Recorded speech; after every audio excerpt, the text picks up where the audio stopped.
আল্লাহ তাআলা বলছেন এই পৃথিবী একদিন শেষ হবে, হাসরের মাঠ কায়েম হবে, মানুষগুলোর দুইটা অবস্থা হবে, কিছু আমার প্রিয় বান্দা হবে, কিছু নাফরমান বান্দা হবে।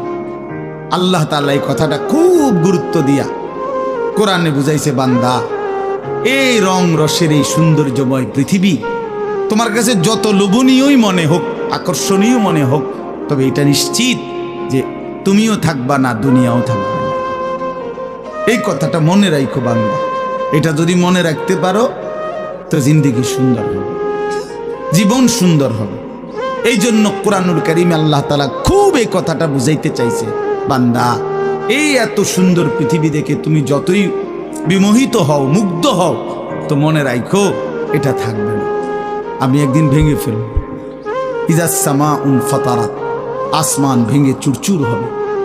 ওয়া ইদাল কাওয়াকিবুন তাসারাত, তারকারাজি খসে খসে পড়বে, পাহাড়গুলো উঠতে থাকবে তুলার মতো। ওয়া তাকুনুল জিবালু কাল ইহনিল মানফুশ ওয়া বুসাতিল জিবালু বাসসা, পাহাড়গুলো তুলার মতো উঠতে থাকবে, সাগর নদীর পানিগুলো টকবক করে উথরাইতে থাকবে।